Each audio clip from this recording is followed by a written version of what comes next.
Quando pensamos em Bruce Lee, a primeira pergunta que vem à mente é: quantos homens existiam naquele homem? Uma coisa é certa, Lee foi o maior artista marcial de todos os tempos. E, vez sim, vez não, também, ele conseguia superar os humanos normais em ações extraordinárias. Nesse vídeo, além de ressaltar os feitos desse grande homem, vamos trazer novamente à tona a discussão sobre os acontecimentos finais de sua vida, já que em 2023 completa 50 anos que ele partiu e deixou apenas especulações sobre a causa de sua morte. Bruce Lee nasceu no dia 27 de novembro de 1940, na hora e ano do dragão, segundo a astrologia chinesa, o que já mostrava que ele seria um homem poderoso. Ao contrário do que algumas pessoas pensam, ele nasceu em São Francisco, Califórnia, nos Estados Unidos, quando seus pais, integrantes da ópera chinesa, faziam uma turnê por lá. O parto foi realizado no hospital chinês de Chinatown, e ele nasceu sob o nome de Li Huanfan. Mas ainda no hospital, foi apelidado por sua médica, Mary Glover, de Bruce. Uma curiosidade sobre seu nome de batismo é que se pronuncia da mesma forma que retornar de novo. O nome foi dado por sua mãe, que sentia que ele retornaria aos Estados Unidos quando tivesse idade para isso. Bruce Lee tinha outros 3 nomes em chinês: Li Huanxin, um nome de família, Li Huanjian, um nome de estudante enquanto ele cursava em La Salle College, em Hong Kong, e seu nome artístico, Li Xiaolong, que significa Pequeno Dragão. Bruce Lee tinha, como dizemos, berço de ouro. Seu pai, Li Huaixuan, era um grande intérprete da música cantonesa e ator do cinema chinês. Sua mãe, Grace Ho, pertencia ao clã dos Senhores de Ferro, magnatas da indústria siderúrgica. Bruce nasceu na América, mas com apenas 3 meses retornou para Hong Kong com seus pais, onde, desde muito novo, já tinha garantido seu papel em filmes. Bruce Lee nasceu como um astro-rei. Ainda bebê, contando com a influência de seu pai, ele participou do filme Golden Gate Girl, mas foi aos 9 anos que ele conseguiu o papel principal, estrelando com seu pai em um filme baseado em uma história de quadrinhos chamado The Kid. Daí em diante, ele deslanchou no cinema chinês e, com 18 anos, já tinha participado de mais de 20 filmes diferentes. Ao mesmo tempo, Bruce estudava como qualquer pessoa, mas em suas idas e vindas em diferentes escolas, apresentou um desenvolvimento acadêmico não muito bom.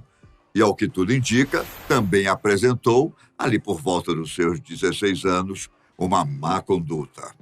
O que o fez ser direcionado a extravasar sua raiva de adolescente nas artes marciais. Ele foi apresentado a um dos maiores professores na arte de Kung Fu, mas inicialmente foi rejeitado pela escola.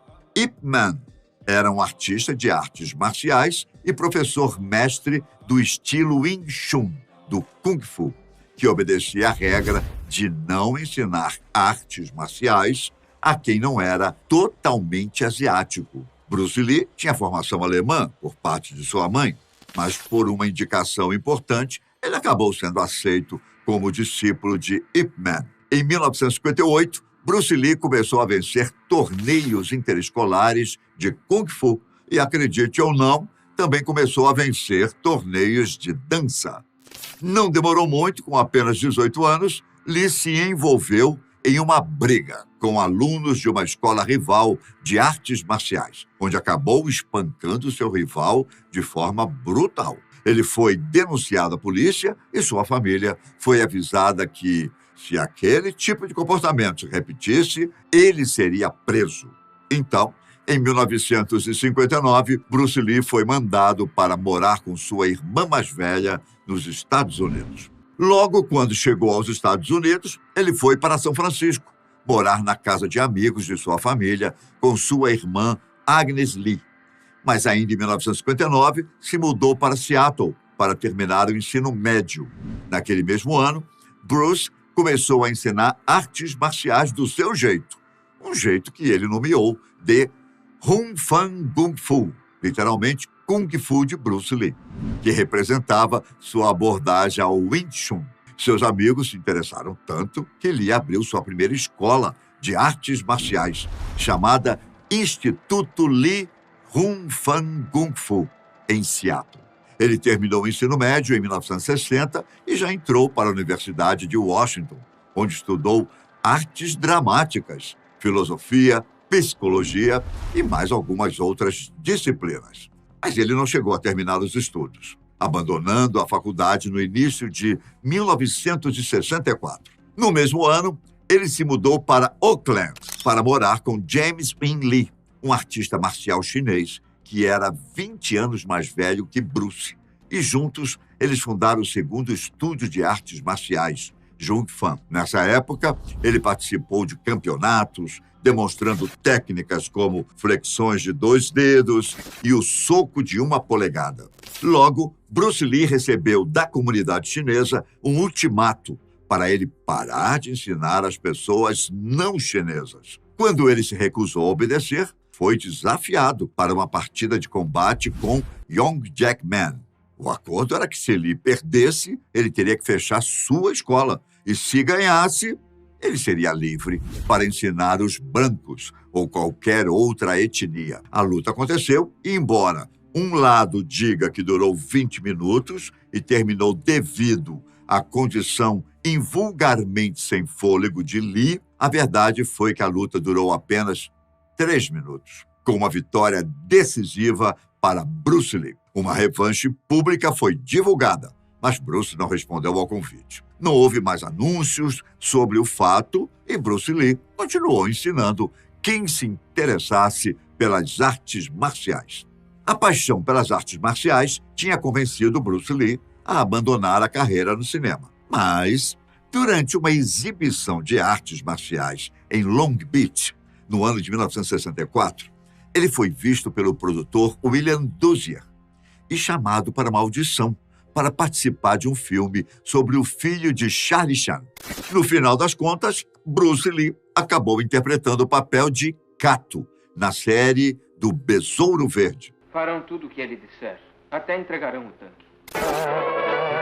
E também participou do crossover do Batman. A série durou apenas uma temporada, mas apresentou aos americanos o Bruce Lee adulto, da mesma forma apresentando também as artes marciais no estilo asiático. Bruce foi o grande divulgador de técnicas improváveis, como o soco de 1 polegada e o manejo veloz do nunchaku, que, de tão rápido, as câmeras da época não conseguiam captar a imagem.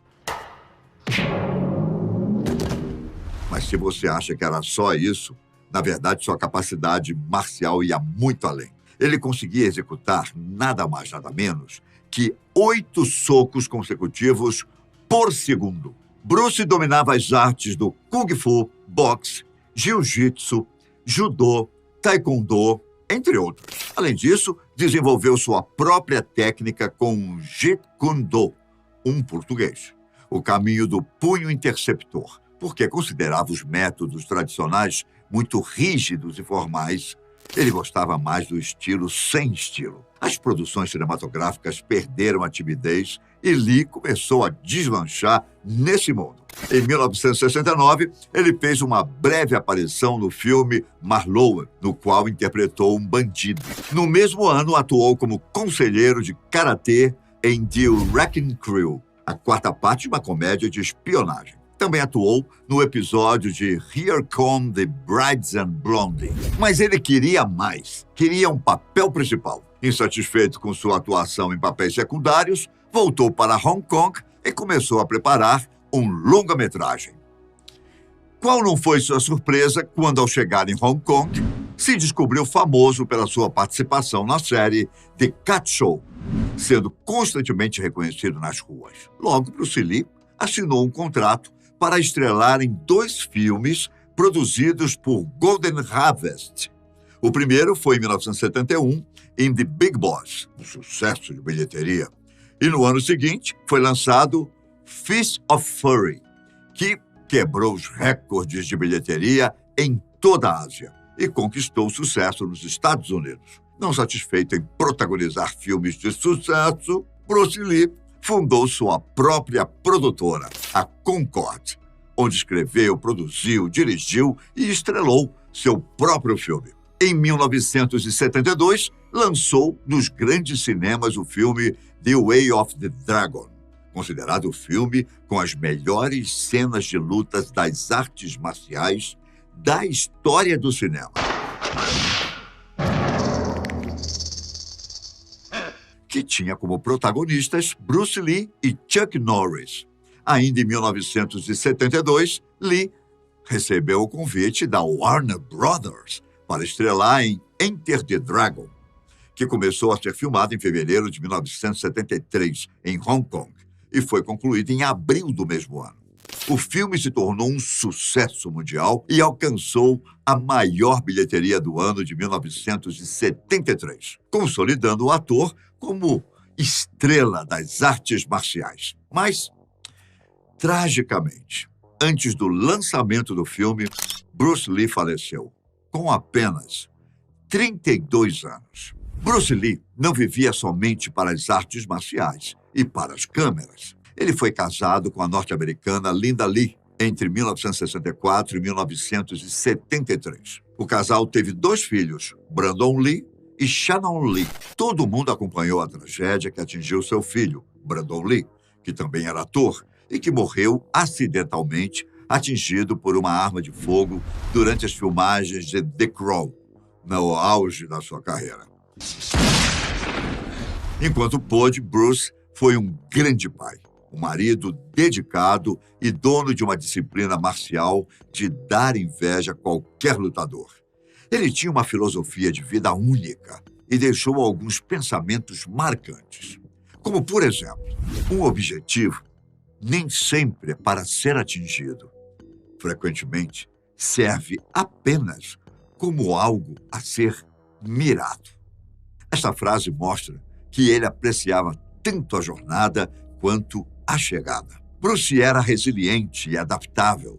Prova disso era que ele sempre dizia: limpe a sua mente e seja como a água, sem forma. Você coloca a água num copo e se torna um copo. Coloca a água em uma garrafa, torna-se a garrafa. São inúmeros adjetivos que podemos usar para caracterizar Bruce Lee. Afinal, de todos os astros do cinema de artes marciais, ele era quem levava o seu treinamento tão a sério e sua condição física era tão perfeita que conseguia executar feitos quase sobre-humanos. A sua filosofia era praticada por ele mesmo à risca, como ele sempre repetia. A gente não precisa ter medo do homem que pratica 10.000 vezes chutes diferentes.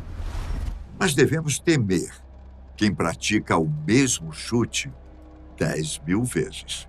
Tudo que é executado por várias vezes seguidas leva à perfeição. Bruce Lee treinava por tanto tempo seus socos que conseguia colocar uma força de 158 quilos em um único golpe.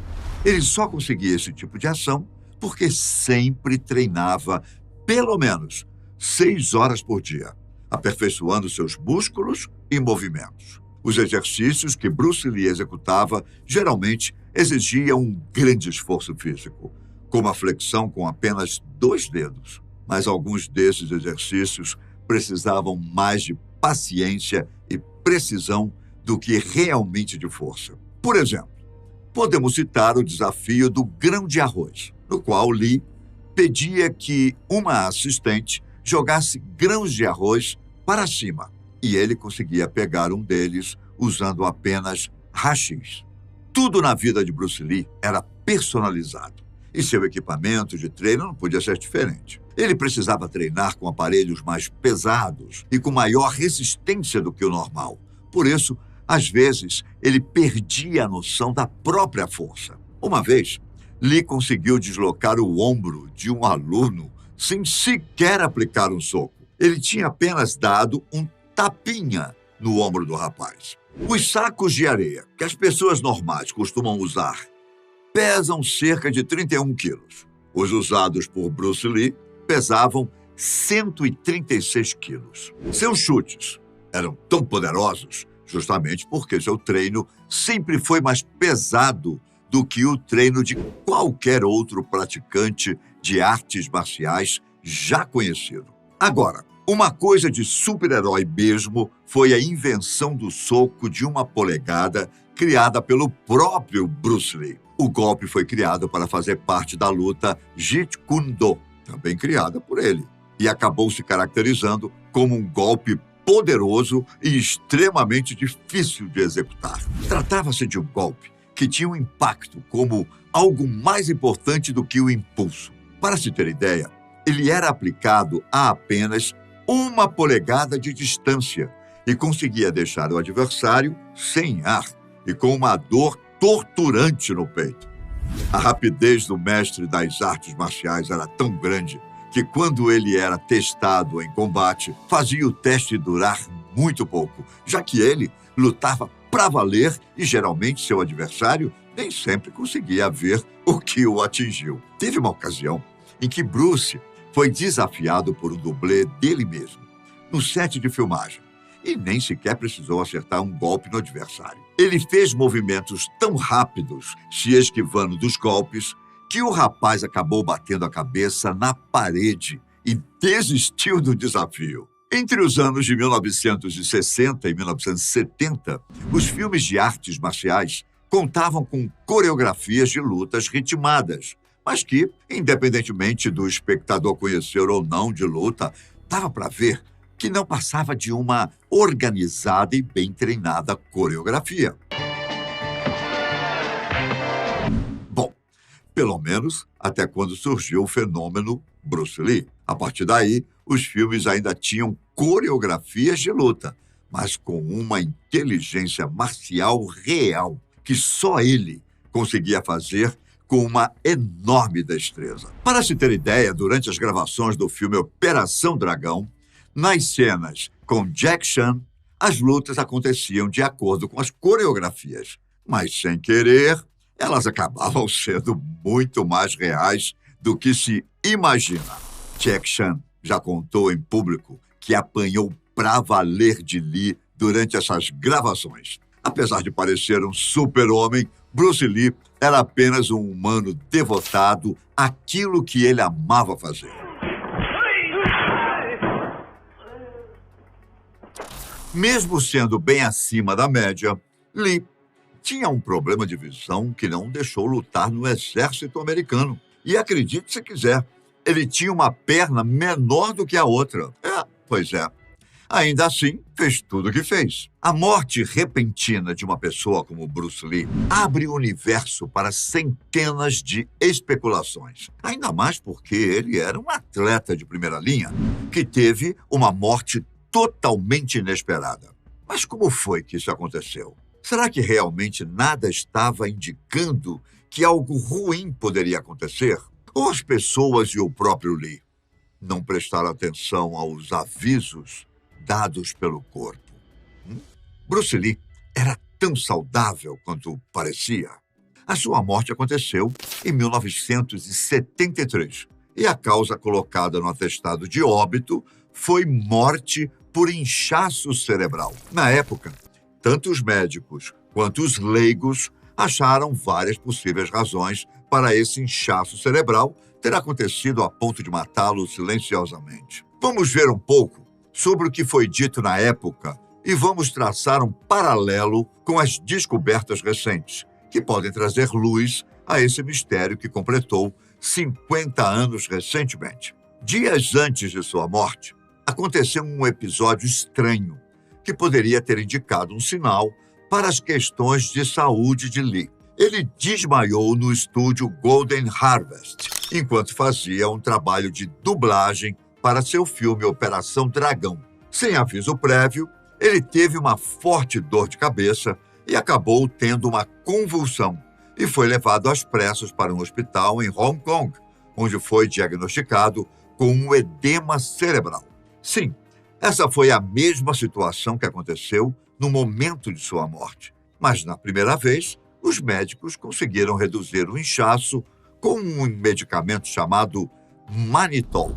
No dia 20 de julho de 1973, Bruce Lee estava com a agenda cheia. Começou com um encontro com o produtor Raymond Shaw, às 14 horas na sua casa, para conversar sobre a realização do filme Jogo da Morte. Essa reunião foi até às 16 horas e depois ele foi com o produtor para a casa de Lee Bet-Ting, uma atriz de Taiwan que, como dizem por aí, era amante de Bruce. O trio passou um pedaço da tarde revisando o script e logo Raymond foi embora.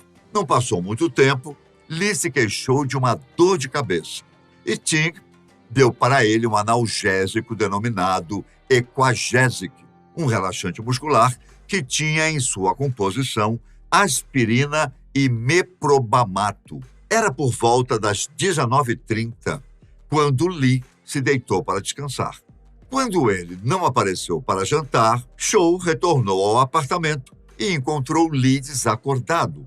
O médico foi chamado e passou 10 minutos tentando reanimá-lo, antes de mandá-lo de ambulância para o hospital. Lee foi dado como morto no momento em que chegou ao hospital. Sem nenhuma lesão externa visível, a autópsia apontou apenas que o cérebro tinha inchado consideravelmente, passando de 1.400 a 1.575 gramas. Também foi visto que em seu organismo, Bruce Lee tinha apenas aspirina e meprobamato, os componentes do remédio que tinha ingerido. Oficialmente, um cientista forense da Scotland Yard foi chamado para supervisionar como perito superior à autópsia de Lee. Sua conclusão foi a de que a morte havia sido causada por um edema cerebral agudo provocado pela reação aos compostos presentes no medicamento Equagesic. Mas o médico que atendeu Bruce Lee na primeira crise, 10 dias antes de sua morte, acreditava que o tal relaxante muscular não estava envolvido no primeiro colapso, então não poderia ter sido a razão do segundo inchaço que matou Bruce. Como era de se esperar, as especulações sobre o que estaria provocando os inchaços no cérebro de Lee começaram. Vamos ver cada uma delas agora. Apesar do uso da maconha não ter sido o primeiro da lista de possibilidades, foi considerado potencialmente relevante pelos estudiosos, se não como causa, como auxiliar do ocorrido. Bruce Lee tinha 32 anos de idade quando morreu e estava em uma condição física aparentemente boa. Mas um edema cerebral é uma maneira do corpo reagir a um trauma, um derrame ou uma infecção. De acordo com o Washington Post, de 19 de setembro de 1973, foram encontrados traços de cannabis no estômago e no intestino delgado de Lee em sua autópsia. Alguns médicos de Hong Kong acreditavam que o inchaço do cérebro poderia ter sido causado pela ingestão de maconha. No entanto, isso foi e continua sendo especulação, já que nenhum vínculo jamais foi documentado entre o uso de cannabis e o edema cerebral. Como já falamos, a hipersensibilidade à aspirina que Lee tomou foi considerado o motivo mais provável do edema que causou sua morte. A verdade é que Bruce tinha trabalhado bastante, fumado maconha e depois tomou o relaxante muscular. Todos esses fatores juntos podem ter agravado um quadro que já existia e já tinha dado o ar da graça 10 dias antes. Apesar dessa teoria ter sido defendida pelos médicos que realizavam a autópsia, assim como na teoria da cannabis, a aspirina ou meprobamato não puderam ser definitivamente confirmados como a causa da morte, porque nenhum deles é conhecido por causar inchaço cerebral. E não podemos esquecer que Lee já tinha tomado Equagesic antes, sem ter tido nenhum efeito alérgico relacionado. Outra causa possível da sua morte está relacionada à insolação. Isso porque, nos meses anteriores à sua morte, Bruce Lee havia perdido 15% de seu peso corporal e estava pesando apenas 54 quilos. Fora isso, o ator tinha passado por uma cirurgia que removeu suas glândulas sudoríparas das axilas para evitar que as axilas suadas aparecessem nas filmagens. Essa remoção diminuiu consideravelmente a capacidade do seu corpo de dissipar o calor. No primeiro desmaio, o ar-condicionado da sala de dublagem foi desligado para evitar problemas de som na gravação. Na época, o ator apresentava febre alta, fraqueza, vômitos, perda de consciência e muito mais. Todos os sintomas compatíveis com insolação. No dia da sua morte, o superaquecimento do seu corpo pode ter sido a causa da dor de cabeça que Lee mencionou ter. Outra especulação foi a hipótese defendida pelo médico legista norte-americano Richard Schaeffer de que Lee usou em excesso um medicamento chamado cortisona por causa de uma hérnia de disco que sofria há 3 anos, gerando uma crise adrenal por uso excessivo de esteroides. Agora, a última possibilidade, e que hoje é a mais aceita, é de que Bruce Lee morreu por ter ingerido muita água. Isso mesmo.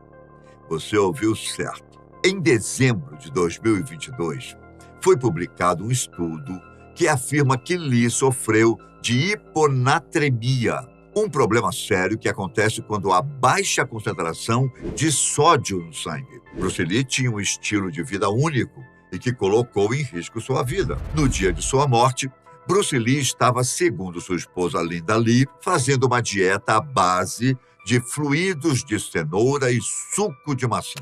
Matthew Polly, autor do livro de 2018, Bruce Lee, Alive, mencionou repetidas vezes a ingestão de água de Lee durante o dia, incluindo no dia que ele adoeceu. No livro, o autor conta: acho que bebemos um pouco de água. Isso o deixou um pouco cansado e com mais sede. Depois de alguns goles, ele parecia um pouco tonto. Imediatamente após sentir-se fraco, Bruce reclamou de dor de cabeça. O fato de ele não ter um bom sistema de resfriamento do corpo pode ter ajudado a consumir muita água, sem conseguir evacuar o suficiente, e com os níveis de sódio muito baixos no sangue, atrapalhou o processo de equilíbrio da água no organismo. Vamos explicar melhor. Bruce Lee tinha uma dieta à base de sucos, fumava maconha diariamente e já não tinha os rins muito bons. Tudo isso pode ter contribuído para criar um quadro de disfunção renal, em que o organismo não consegue excretar água para manter o equilíbrio do corpo. Isso pode levar a uma hiponatremia, edema cerebral e morte em poucas horas, se o excesso de ingestão de água não for compensado pela excreção de água na urina. Na verdade, a hiponatremia é uma alteração metabólica caracterizada pela baixa concentração de sódio no sangue em relação ao volume de água no organismo. A presença de níveis baixos de sódio tem muitas causas, inclusive o consumo de líquidos em excesso, insuficiência renal, insuficiência cardíaca, cirrose e uso de diuréticos. No início, a pessoa fica lenta e confusa. E se a hiponatremia piorar, é possível que ela tenha espasmos musculares e convulsões e, progressivamente, pare de responder a quaisquer tipos de estímulos. Vale lembrar que o sódio é essencial para controlar a quantidade de líquido que tem dentro das células. Dessa forma, quando o sódio diminui, mais líquido entra nas células. E isso causa edema, que é um inchaço que nos neurônios pode levar tanto a sintomas mais brandos, como dor de cabeça, sonolência e enjoo, quanto a sintomas mais graves, como convulsões, coma e até morte. Essa condição não é incomum, já que pode ser encontrada em até 40% das pessoas hospitalizadas. A hiponatremia também pode causar a morte até de pessoas jovens que fazem ingestão excessiva de água. Em resumo, apesar de todas as especulações, a morte de Bruce Lee foi na certidão de óbito colocada como provocada por anafilaxia, que é uma reação alérgica aguda. ao medicamento Equagesic, o que causou um edema cerebral. Contudo, hoje em dia sabemos que ele faleceu por causa da incapacidade do rim de excretar o excesso de água ingerida. A real causa da morte foi edema cerebral devido à hiponatremia. Durante um bom tempo, todo tipo de absurdo sobre essa morte trágica foi divulgada. E era realmente difícil saber o que era ou não considerável. Apenas o caso isolado era vendido como se fosse um flagra de bastidores do assassinato acidental do lutador. Havia quem acreditasse que Lee tinha levado uma surra e sofrido um trauma cerebral, que teria sido escondido para não atrapalhar sua fama de grande lutador. Outras pessoas acreditavam que a morte foi causada por espíritos malignos japoneses, chamados de Oni, ou que havia uma maldição de Bruce Lee, que também teria sido a causa da morte do seu filho Brandon. O fato é que Bruce Lee tinha múltiplos fatores de risco para hiponatremia, incluindo alta ingestão de líquidos, fatores que poderiam aumentar a sede, como o uso de maconha, e fatores que debilitam a capacidade dos rins de excretar água. Havia também o uso de medicamentos prescritos, álcool, história de lesão renal ou baixa ingestão de solutos, excesso de exercícios de alto impacto, uso de opioides e, claro, ter tido outro edema cerebral pouco antes da sua morte. O velório de Bruce Lee aconteceu em Hong Kong e mobilizou uma multidão de fãs que queriam se despedir do herói local. Sua esposa Linda levou o corpo de Bruce para sua própria cidade natal, Seattle. O corpo foi enterrado no lote 276 do cemitério Lakeville. Seu caixão foi carregado no funeral em 31 de julho de 1973 por Taki Kimura, Steve McQueen, James Coburn, Chuck Norris, George Lazenby, Dan Inosanto, Peter Sheen e seu irmão Robert Lee.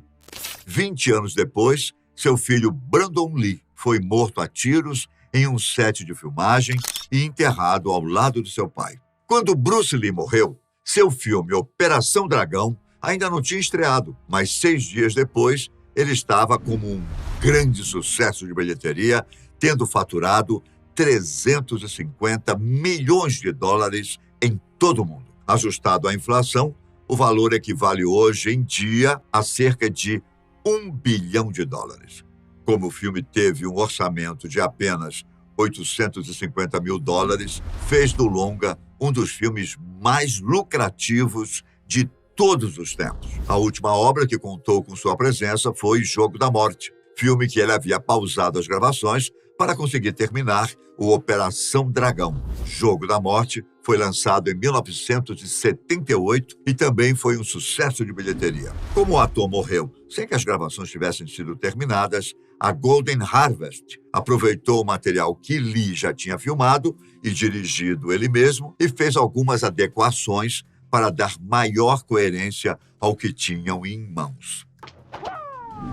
A ausência do ator foi substituída pela contratação dos sósias de Lee para as cenas que ainda precisavam ser produzidas. Fizeram também o uso de iluminação e jogos de câmera.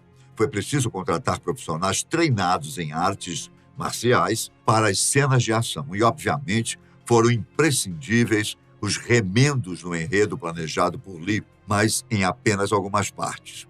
A Golden Harvest contratou Robert Close para essa tarefa, já que ele tinha dirigido Lee em Operação Dragão e sabia como dar umas mexidas na história, sem tirar suas características peculiares. O Jogo da Morte foi planejado para contar a história de um protagonista que lutava para avançar os andares de um prédio em busca de um tesouro roubado. O diretor Close transformou isso em uma aventura que o personagem de Lee, interpretado agora por Billy Lowe, se torna um artista que é explorado por um sindicato. Ele acaba fingindo a própria morte e se infiltra no complexo para se vingar. Pensando na cena em que o personagem finge sua morte, cenas reais do funeral de Lee foram utilizadas, mesmo sem autorização da família do ator.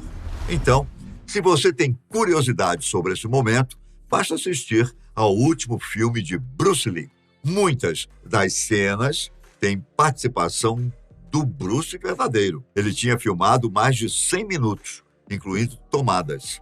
Mas o filme remendado contém apenas 15 minutos reais de filmagem de Lee, porque ele, infelizmente, gravou muitas tomadas mal sucedidas. O resto foi filmado pelo sósia de Lee, Kim Tai-shang, e Wen Biao, como dublês. A filmagem não utilizada que Lee havia filmado foi recuperada 22 anos depois e incluída no documentário Bruce Lee, A Warrior's Journey.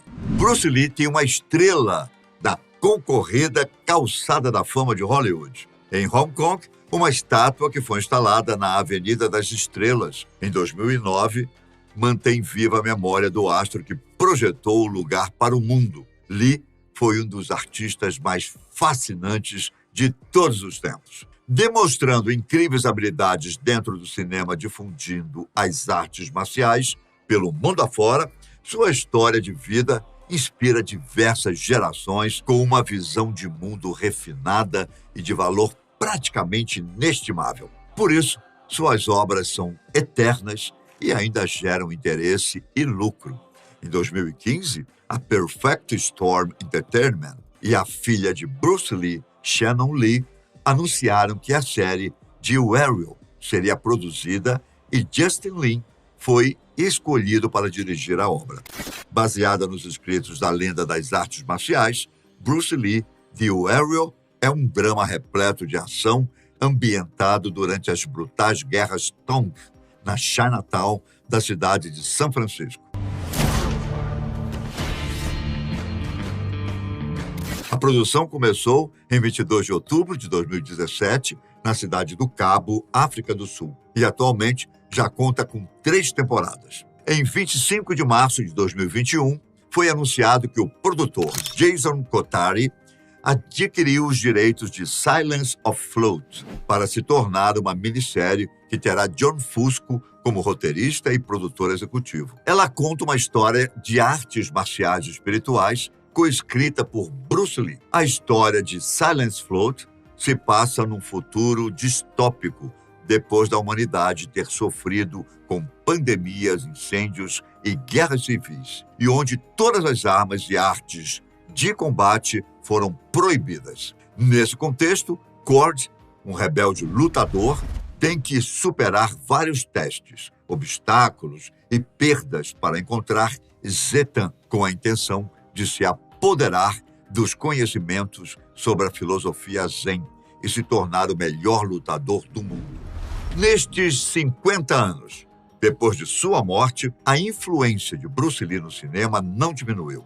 Pelo contrário, apenas aumentou a importância do seu legado para a cultura pop. Outros artistas marciais ganharam o cinema, trilhando carreiras brilhantes, mas nenhum se compara a Bruce Lee. O que ele fez pelos atores asiáticos em Hollywood, sendo um dos primeiros astros asio-americanos a estrelar um grande filme internacional e a primeira estrela asio-americana verdadeiramente lucrativa de Hollywood, foi o legado mais importante que ele nos deixou. Apesar da morte prematura, foi capaz de abrir caminhos para as gerações futuras. Além disso, seu papel como filósofo e pensador culto também merece mais atenção. O livro Artist of Life extrai trechos dos diários de Lee e é mantido vivo por sua filha, Shannon Lee, que dá entrevistas regulares e apresenta um podcast sobre o pai, intitulado simplesmente como Bruce Lee Podcast.